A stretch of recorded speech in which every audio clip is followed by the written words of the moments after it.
पुस्तक का नाम आध्यात्मिक काम विज्ञान, पंडित श्री राम शर्मा आचार्य जी द्वारा लिखित पुस्तक का हम स्वाध्याय कर रहे हैं। ऑडियो 8।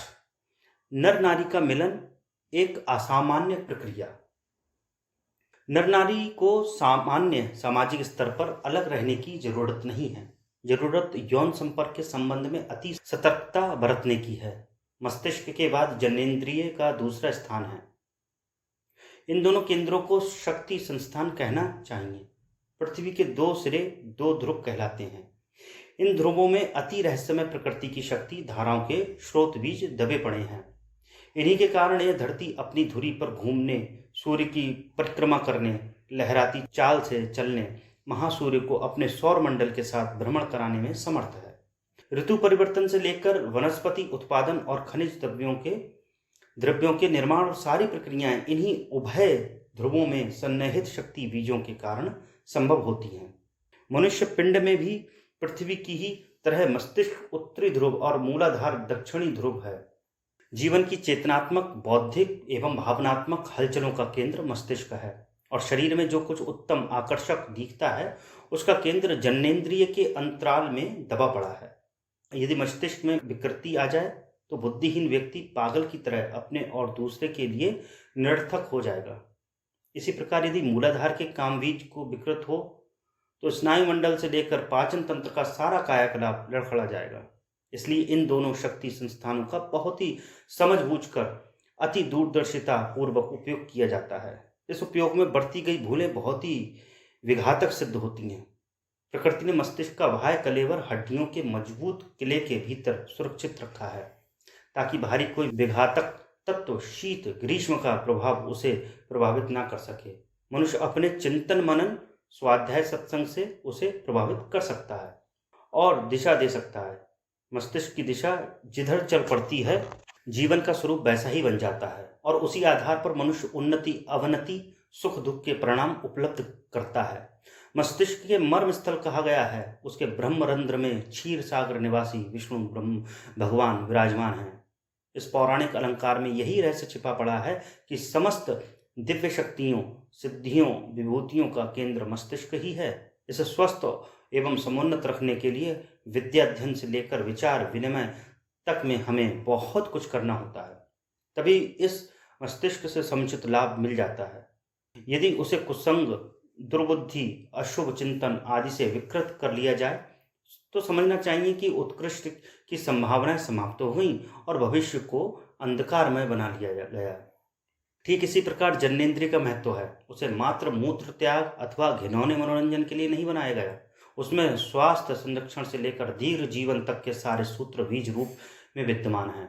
इसलिए इसे भी ऐसी जंघाओं की मांसल किंतु अति कोमल परिधि के दायरे में प्रकृति ने प्रतिष्ठापित किया है। इस सुरक्षात्मक व्यवस्था के पीछे प्रकृति का यही निर्देश सन्निहित है कि इस मर्म स्थल का उपयोग अति सतर्कता और दूरदर्शिता के साथ ही किया जाना चाहिए। उसे निम्न स्तर के क्रीड़ाकलाप का खिलौना बनाकर अपनी शारीरिक क्षमताओं का कुठाराघात नहीं किया जाना चाहिए। नर नारी का सामान्य मिलन जितना उपयोगी है उतना वासनात्मक संपर्क से खतरा भी है। दोनों का स्वरूप और महत्व अलग अलग है। प्रतिबंधित व्यक्ति सानिध्य नहीं, यौन मिलन किया जाना चाहिए। यह ध्यान रखा जाए, वासनाओं का उभार एक अलग चीज है जिसका सामाजिक नर नारी संपर्क से कोई विशेष संबंध नहीं। पुरुष दुकानदारों के यहाँ सामान खरीदने के लिए दिन भर औरतें जाती और बात करती हैं। कोई विकार उत्पन्न नहीं होता, न कोई किसी की ओर आकर्षित होता है। आकर्षण उस विशेष मनःस्थिति में उत्पन्न होता है जिसमें यौन संपर्क की अभिलाषा भी रहती है। यदि इस भाव स्थल को पहले से ही निर्मल बना लिया जाए तो बात भले ही नव यौवन की हो, सामने वाले रूपवान पक्ष के लिए भी आकर्षण पैदा न होगा। यह बचाव इसलिए आवश्यक है कि यौन संस्थान में अद्भुत विद्युत धाराएं प्रवाहित करने वाला शक्ति केंद्र विराजमान है जिसे मूलाधार चक्र कहते हैं। वस्तुतः यह नामकरण बहुत ही समझबूझकर किया गया है। यही शरीर के अंतर्गत काम करने वाले सारे क्रियाकलाप, उत्साह, स्फूर्ति, कोमलता, आकर्षण, आरोग्य, दीर्घ जीवन आदि का मूलभूत आधार है। अवांछनीय छेड़खानी करने से हम काम क्षमता को एक प्रकार से नष्ट भ्रष्ट कर डालते हैं। नर में प्राण और नारी में रई शक्ति की प्रधानता है। उसे आध्यात्मिक भाषा में अग्नि और सोम कहते हैं। विज्ञान के शब्दों में इन्हें धन और ऋण, विद्युत धारा पुकारते हैं। इनमें स्वभावतः आकर्षण है, एक दूसरे के समीप आकर अपनी अपूर्णता पूर्ण करना चाहते हैं। जहाँ तक सामान्य संपर्क का संबंध है, वहाँ तक यह विनिमय उपयोगी है। सभी जानते हैं कि बिना बाप या भाई की लड़की और बिना माँ या बहन का लड़का मानसिक दृष्टि से अपूर्ण अवश्यक पाया जाता है। प्रतिपक्षी वर्ग का संपर्क व्यक्तित्व के विकास के अनेक द्वार खोलता है। एकांकी अलग थलग पड़ा जीवन क्रम कुंठित और मूर्छित होता चला जाता है। विधवा और विधुरों की मृत्यु संख्या, रोगग्रस्तता एवं शारीरिक दुर्बलता विवाहितों की अपेक्षा कहीं अधिक पाई जाती हैं। पर्दे में रहने वाली महिलाएं हर दृष्टि से पिछड़ती चली जाती हैं। यह सामान्य प्रतिपक्षी संपर्क से वंचित होने का ही दुष्परिणाम है। यदि जनसंपर्क में नर नारी जैसी बाधा उपस्थित न की जाए तो उसके व्यक्तित्वों के विकास में बाधा उत्पन्न नहीं होगी, वरन सहायता ही मिलेगी। यदि मन में काम विकार जाग पड़े तो प्रतिपक्षी वर्ग के साथ सामान्य संपर्क की मर्यादा तोड़कर यौन संबंध स्थापित करने की अभिलाषा होती है। दोनों विद्युत धाराएं समीप आने के लिए मचल उठती हैं और उससे सामाजिक काम विकृति तो प्रत्यक्ष ही फैलती है, शारीरिक मानसिक गड़बड़ी भी कम नहीं उभरती। व्यभिचार के पीछे एक तथ्य तो स्पष्ट ही सामान्य स्तर के व्यक्ति अपने दाम्पत्य जीवन तथा परिवार के प्रति निष्ठावान नहीं रहते। दूसरी जगह आकर्षण चला जाने से अपना परिवार उसे स्नेह सौजन्य के लाभ से वंचित होने लगता है, जो सामान्यतः किसी सदगृहस्थ के लिए आवश्यक है। परिवार व्यवस्थाएं गड़बड़ाने ना लगें, गृहस्थ अपनी अपनी धुरी पर टिके रहें, इस दृष्टि से व्यभिचार को हेय माना गया है। पर यह कोई अविच्छिन्न मर्यादा नहीं है। आवश्यकता अनुसार इसमें हेर फेर भी होते रहते हैं। जर्मनी में जब पिछले महायुद्ध के समय पुरुष बहुत मारे गए और नारियों की संख्या अधिक रह गई तो तत्कालीन स्थिति को देखते हुए एक पुरुष कई पत्नियां रख सके, कानून में ऐसे सुधार किए गए। सामान्यतः ईसाई देशों में एक पत्नी एक पति का ही कानून रहता है। इसी प्रकार देहरादून जिले के जौनसार बाबर क्षेत्र के पहाड़ी इलाकों में आम रिवाज है कि भाइयों में से एक बड़े भाई का विवाह होता है। जो पत्नी आती है वह सब छोटे भाइयों की भी उपपत्नी होती है। बच्चे उन जन्मदाताओं को बड़े पिताजी, मझले पिताजी, छोटे पिताजी आदि कहकर संबोधित करते हैं। वहाँ इस विवाह पद्धति को कोई न व्यभिचार कहता है और न बुरा मानता है। उनका कहना है कि हम उन 5 पांडवों की संतान हैं जिन्होंने एक द्रौपदी से ही अपना दाम्पत्य जीवन निभा लिया था। जहाँ तक उथले स्तर पर बहुपत्नियों का संबंध है, वहाँ तक उसे सामाजिक स्तर का पारिवारिक जीवन में विकृति उत्पन्न करने वाला पाप ही कहा जा सकता है। यदि कहीं ऐसी गड़बड़ ना होती तो और गृहस्थ सद्भावता यथावत बना रहता हो तो उस दोष का परिमार्जन हो जाता, जिसके कारण एक से अनेक का दाम्पत्य जीवन गृहीत या वर्जित घोषित किया गया है। कृष्ण ने बहुपत्नी और द्रौपदी ने बहुपति का सफल प्रयोग करके यह सिद्ध किया था कि पारिवारिक जीवन में विकृति उत्पन्न किए बिना यौन संपर्क को विस्तृत किया जा सकता है, पर यह हर किसी के वश की बात नहीं। इस प्रयोग में बहुत ऊंचे या नीचे व्यक्ति की सफल हो सकते हैं। अस्तु सामान्य समाज व्यवस्था में एक पत्नी या एक पति प्रथा का ही प्रचलन है, जो उचित भी है और आवश्यक भी। प्राचीन काल में नियोग प्रथा प्रचलित थी। सुयोग संतान उत्पन्न कर सकने की क्षमता से संपन्न न होने पर पति अपनी पत्नी के लिए अन्य उपयुक्त व्यक्ति से यौन संपर्क करने की आज्ञा देते और उस आधार पर जो बच्चे होते थे उन्हें सम्मानित नागरिक माना जाता था। विचित्रवीर्य ने अपनी पत्नियों की व्यास जी द्वारा ऐसी नियोग की व्यवस्था की थी और उत्पन्न हुए तीनों बालक पांडु, धृतराष्ट्र और विदुर वैध संतान के सम्मान से वंचित नहीं हुए थे। आज के लोगों की मनस्थिति दूसरी है, इसलिए प्रतिबंध लगाने की जरूरत पड़ी। उन दिनों व्यक्ति अधिक उदार उत्तरदायित्व होते थे। नियोग की प्रथा रहने पर भी कोई अपने पारिवारिक उत्तरदायित्व में गड़बड़ाता न था। उन दिनों की बात दूसरी थी। पर अब जबकि छोटी तबीयत के लोग तनिक से आकर्षण में अपने घर बिगाड़ने लगे तो एक पत्नी या एक पति की मर्यादा ही उचित है। नर नारी संपर्क की अभिवृद्धि में तो जो खतरा है उसे समझने के लिए हमें अधिक गहराई तक विचार करना होगा। सामाजिक मानचित्र में जहाँ तक परिवार विग्रह के कारण उत्पन्न अव्यवस्था का सवाल है, वहाँ यदि उच्च स्तरीय संपर्क हो तो उस संबंध में थोड़ी उपेक्षा भी की जा सकती है, पर इस संदर्भ में अधिक कड़ाई बरतने का अधिक महत्वपूर्ण कारण यह है कि यौन संपर्क से नर नारी की अति महत्वपूर्ण विद्युत शक्ति एक दूसरे में अति तीव्रता पूर्वक प्रभावित होती है।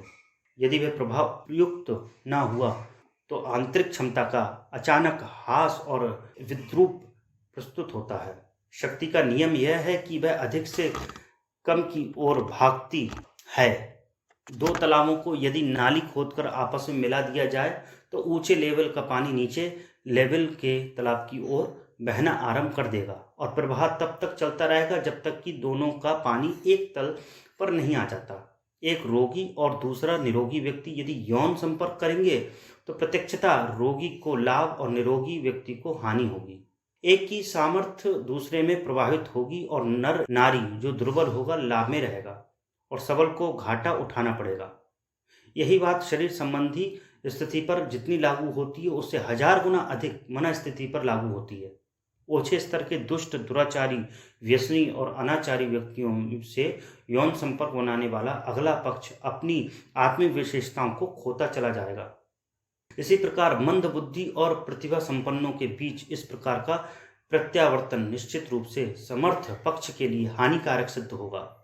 उच्च स्तरीय प्रतिभाओं से संपन्न व्यक्तियों में स्वभावतः कितने महत्वपूर्ण चेतन तत्व भरे पड़े होते हैं, उन्हीं के आधार पर उन्हें आश्चर्यजनक सफलताएं मिलती हैं। यदि उस शक्ति स्रोत को वे काम क्रीड़ा में खर्च करने लगे तो धीरे धीरे अपना कोष समाप्त करते चले जाएंगे। इसलिए प्रतिभा संपन्न व्यक्तियों को उच्च स्तरीय बौद्धिक और आत्मिक गुण संपन्नों को ऐसे विनियोग करने से रोका गया है। ब्रह्मचर्य ऐसे लोगों के लिए अधिक आवश्यक है। घटिया शरीर और मनस्थिति का व्यभिचार करे तो उसे उतना घाटा नहीं है जितना मनोबल और आत्मबल संपन्न लोगों को। इस शरीर बल की तुलना में मनोबल का मूल अत्यधिक है। पुष्ट शरीर और दुर्बल शरीर का यौन संपर्क स्वस्थ पक्ष को थोड़ी सी ही शारीरिक क्षति पहुंचाता है। मनोबल और बुद्धि बल तो प्रत्यक्ष प्राण है। वह तनिक अवसर पाते ही प्रचंड प्रवाह की तरह विद्युत गति से दौड़ पड़ता है और निम्न मनोबल के पक्ष में स्थिर होकर अपनी भारी हानि कर लेता है।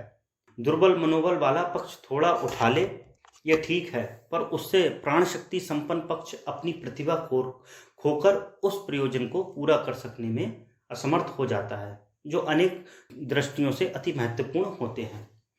विवाह वस्तुतः व्यक्ति विनियोग की दृष्टि से अति सतर्कता के साथ ही किए जाने चाहिए।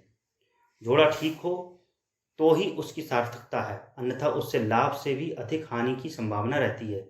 भोजन पका देने या बच्चे पैदा करने का लाभ उतना व्यक्ति का नहीं जितना कि प्राणों के प्रत्यावर्तन का। जिसका व्यक्तित्व जितना घटिया है, गुण कर्म स्वभाव की दृष्टि से जिसका स्तर जितना नीचा है, उसमें आंतरिक क्षमता उतनी ही स्वल्प होगी। कई व्यक्ति शरीर से सुंदर पुष्ट दिखते हुए भी आंतरिक दुर्बलताओं के कारण बहुत ही दीनहीन होते हैं। इसके विपरीत शरीर के क्षीण दिखने वालों का प्राणबल आंतरिक उत्कृष्टता के कारण बहुत प्रबल रहता है। यौन संपर्क से प्रत्यावर्तन शरीरों का नहीं प्राण का होता है। शक्ति का सूक्ष्म स्वरूप प्राण है, शरीर का कलेवर नहीं। प्राण की पुष्टि परिपक्वता केवल उत्कृष्ट व्यक्तित्वों को और श्रेष्ठ प्रतिभा संपन्नों में ही संभव है। ऐसे व्यक्ति अपनी उस विभूति को कीड़ा कल्लोल में खर्च करके छूछ न बन जाए और विश्व की महती सेवा कर सकने के पुण्य से वंचित न हो जाए। इसलिए उन्हें अधिक सतर्कता और कठोरता के साथ ब्रह्मचर्य पालन करने के लिए प्रतिबंधित किया गया है। काम विकार आंधी तूफान की तरह आते हैं और बिना पात्र कुपात्र का भेद किए बादलों की तरह चाहे जहां बरस पड़ते हैं। यदि वह संपर्क वैध अथवा उपयुक्त नहीं है तो इससे बहुत प्रकार की विकृतियां उत्पन्न होंगी। विवाह हो या व्यभिचार, प्राण शक्ति का विनियोग समान रूप से अपना वैज्ञानिक प्रभाव उत्पन्न करेगा। घटिया और स्तरीय ओछे व्यक्तियों के साथ संपर्क बनाकर न पत्नी को लाभ मिलेगा, न प्रेयसी को। न पति का कल्याण है, न प्रेमी का। यौन संपर्क एक प्रकार से अपनी शारीरिक, मानसिक और आत्मिक जीवन का आत्मसमर्पण है। अविवेकपूर्ण चाहे जहां चाहे जिसके साथ बिना उसकी आंतरिक स्थिति को परखे यदि शरीर आकर्षण अथवा इंद्रिय प्रेरणा से प्रेरित होकर यह किए जाएंगे तो उसमें समर्थ पक्ष को बहुत तरह की बहुत गहरी क्षति उठानी पड़ेगी। तनिक सी पीड़ा उसे बहुत महंगी पड़ेगी। नर नारी का सामान्य संपर्क यदि व्यभिचार तक बढ़ चले तो निसंदेह वह बहुत हानिकारक है। इससे मनोबल उत्पन्न ना होगा, बहुत घाटे में रहेंगे, हम प्रतिभाएं कुंठित होती चली जाएंगी और उच्च व्यक्तित्वों के दुर्बल होने से समाज की भारी क्षति होगी। यूं शरीर संपर्क की मर्यादा का व्यतिक्रम भी कम हानिकारक नहीं है। सामान्य व्यक्तियों को भी बहुत दिन बाद यदाकदा ही काम सेवन की बात सोचनी चाहिए। यदि वे आए दिन इसी मखौल में उलझे रहे और अपने ओजस को गंदी नालियों में बहाते रहे, तो उन्हें शारीरिक रुग्णता और दुर्बलता का शिकार ही नहीं बनना पड़ेगा, बल्कि मनोबल और प्राण शक्ति की पूंजी से भी हाथ धोना पड़ेगा। काम सेवन में जिनकी अति प्रवृत्ति है, वे अपनी ही पूंजी नहीं चुकाते, वरन स्वयं का भी सर्वनाश करते हैं। अपने समाज में नारी की शारीरिक मानसिक दुर्गति का बहुत बड़ा कारण उनके पतियों द्वारा बढ़ती जा रही अत्याचारी रीति नीति है, जिसके कारण उन्हें विवश होकर अपने अच्छे खासे स्वास्थ्य की बर्बादी सहन करनी पड़ती। यदि संयम से गृहस्थ जीवन चलाया गया होता तो न कोई नारी बंध्या होती, न किसी को प्रदर जैसे रोगों का शिकार बनना पड़ता। जितनी संतान भली प्रकार पालित नहीं की जा सकती, उतनी पैदा करके गृहस्थ जीवन का उद्देश्य और आनंद नष्ट कर लेना भी यौन संपर्क की मर्यादाओं का अतिक्रमण ही है। ऐसे अविवेकी साथी को पाकर किस गृहस्थ को विवाह का आनंद मिलेगा? यौन संपर्क की जिसमें खुली छूट है, उस विवाह के करने से पूर्व 1000 बार सोचना चाहिए कि साथी का प्रजनन तत्व किस स्तर का है, उसकी विचारणा, भावना, गुण, कर्म स्वभाव, चरित्र, मनोबल, आत्मबल जैसे उच्च तत्वों की स्थिति क्या है। यदि ऐसा नहीं ढूंढा गया और यूं ही किसी नर तनधारी से विवाह कर लिया गया, तो उस शरीर को क्षीण करने के अतिरिक्त और कोई प्रयोजन सिद्ध न होगा। जननेंद्रियों का संपर्क काम उल्लास ही नहीं, वरन उच्च भाव संपन्न व्यक्तित्वों का परस्पर आंतरिक आदान प्रदान ही वह आनंद कर सकता है, जैसे भौतिक जगत का सर्वोपरि सुख माना गया है और जिसकी तुलना ब्रह्मानंद से की गई है। प्रकृति और पुरुष का संयोग ही इस सृष्टि में आनंद और उल्लास की तरंगे प्रवाहित कर रहा है। केवल उच्च स्तरीय भावनाओं से संपन्न नर नारी ही एकांत मिलन का वह आनंद ले सकते हैं जो शक्ति को किसी तरह नष्ट नहीं करता, वरन असंख्य गुना बढ़ा लेता है। काम सेवन आमतौर से हानिकारक ही माना गया है, पर इन अपवादों को छोड़कर लाभदायक, शक्ति संवर्धक और उत्कर्ष में सहायक सिद्ध हो सकता है। पर ऐसा होता कहाँ है? ऐसे जोड़े मिलते कहाँ हैं? जब वैसी स्थिति प्राप्त ना हो, तब केवल इंद्रिय सुख के लिए काम सेवन एवं क्षणिक आवेश और हानिकारक कार्य ही सिद्ध होता है। इसलिए यौन संपर्क में बहुत ही सावधानी बरतने और जहां तक संभव हो ब्रह्मचर्य पालन करने की मर्यादा नियंत्रित की गई है, वही सर्वोपयोगी भी है।